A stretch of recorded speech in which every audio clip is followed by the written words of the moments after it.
Hi guys, it's Carrie. Today I'm here to show you some pages, and we're going to talk about a little bit of layout and different ways you can add to your Bible journals.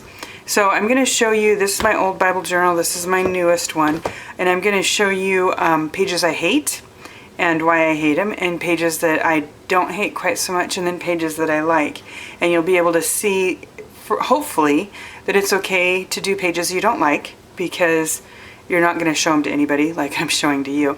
And that's how you're going to learn. So we'll start out with adding interest by adding large items on your page.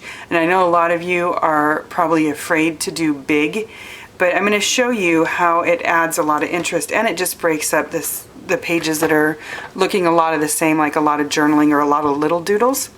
So this was, like I said, my first Bible journal, and so I'm still experimenting with how I want things to look. I was reading the story of Rahab and how she hung a scarlet thread out of her window, and so I just kind of drew this big wobbly rectangle, added like a triangle roof there, added some windows, and I wanted it to look like it was maybe mud brick, so I added these random rectangles to kind of represent bricks, and then the red scarlet thread. So, but just adding this whole side, I liked how that looked, but I don't like this page because I don't know why I did that. I think actually I did this before I drew that, and this was supposed to look maybe like a thread, but I don't really like it that much. But it's okay because I learned a lot. I had bullet points that I learned about Rahab. I learned her history and then what happened after this, and that's why I'm doing this Bible journal. It's less about art and more about just enjoying my time in the Word. So here's another example of some pages with large side items. Here is, I was reading about prayer, and in Habakkuk it had a verse about standing watch on the tower. So I tried to draw a real loose, wonky tower, and it definitely is loose and wonky, and I wanted it to look brick again, but I didn't want to overwhelm it with just lines and lines and lines of bricks. So I added a few rectangles in groups or singles randomly throughout there, and they're not perfect. That's more of a square, but it's okay. It added interest. And then down this side, I kind of wanted to do the same thing, and I drew this big long tower down the side of the page, which I like that idea. I like that it's off to the side. I really am drawn to like magazine layouts and photographs that have an item off to the side kind of framing it. But this one I did too far off to the side. It's really kind of hard to tell what that is. And then when I added in the cross-hatching, it's just confusing. But that's okay. So I was learning. And then we get to my newer one, and I marked some pages here with the same kind of idea. This was a sermon at church, and again, I just drew a big rectangle here and another rectangle off the side of the page here. That wasn't really intentional. I meant to make this completely on the page, but I messed it up. I made this too close to the edge, and that's okay. It just goes off the side.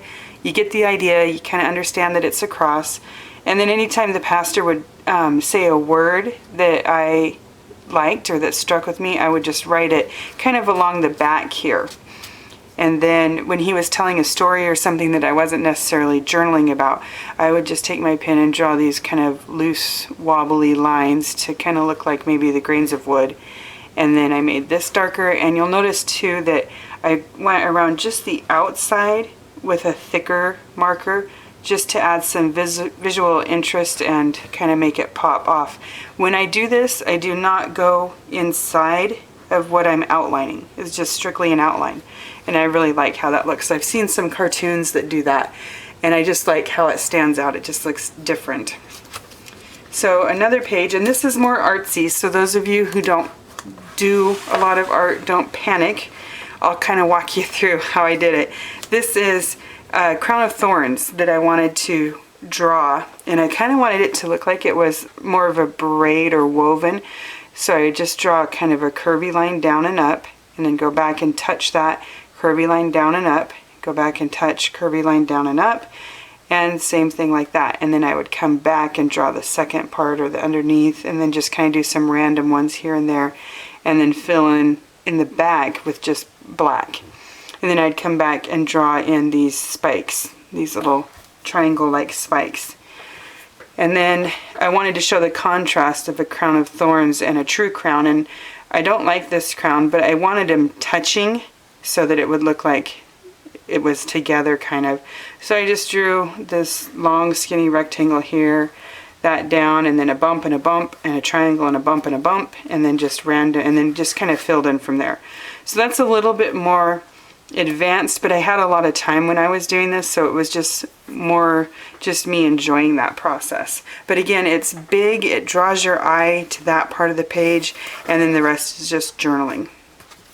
And this one too is a little bit more artsy, but this is really easy to do too. This is supposed to be a nail like that they used for Christ. I was visualizing like a railroad spike, and they have this flat top that's kind of off center, and then it's just this long metal part that comes to a dull point. And so I drew the outline, and then I just did an oval here, and then down the middle, and I knew that this part would be shaded and this part would be light, a little bit of shade under here. And then I just took my small pen and just drew in these little bumps. I made it really rough on the outside bumps, and just to add some interest, some scribbles, some dots, some stippling, some wavy lines. And I didn't like it, and I just keep adding and just keep adding and adding, and then I used my gray marker to color that in. So again, I kind of went around the outside here with a darker pen and didn't do it on the inside to add some interest. And then I was able to write, this was on Hebrews, this was a sermon, different parts that kind of stood out to me, but most of the time I spent working on this and listening to the sermon. And this one, this was a little tricky. This was Mark 5, where Jesus was healing people.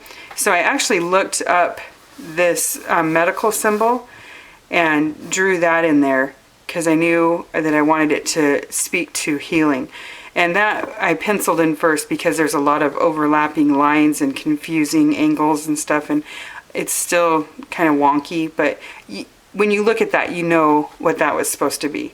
So challenge yourself every once in a while to do something. Look up a Google image of it, and then just try your best to break it down into sections. The wings, the snakes intertwined, and the bar down the middle.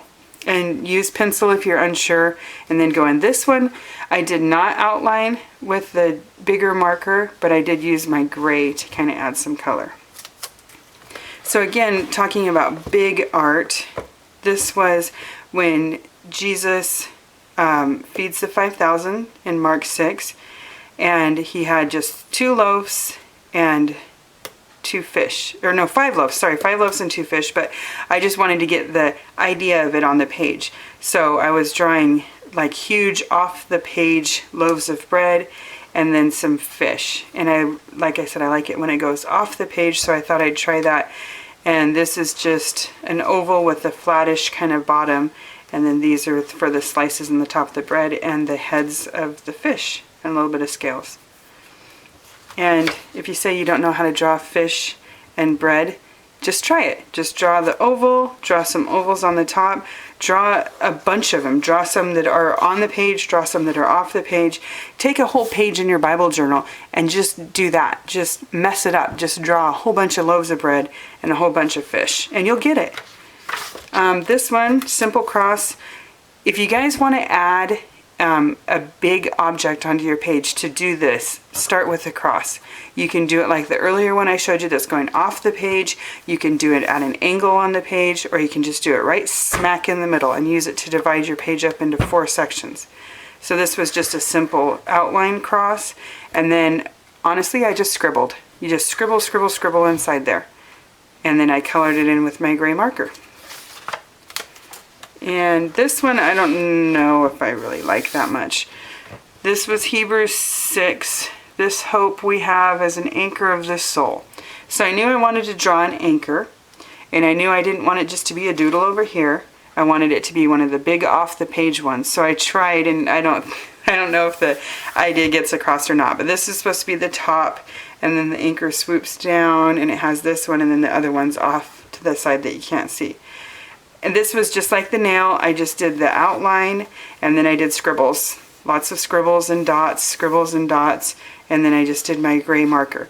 It's off the page, and I think it could work if maybe I would have drawn it a little bit smaller, less blown up, and then you could maybe see the connection, or maybe that would have just looked like a fish hook. I don't know, but I still like that.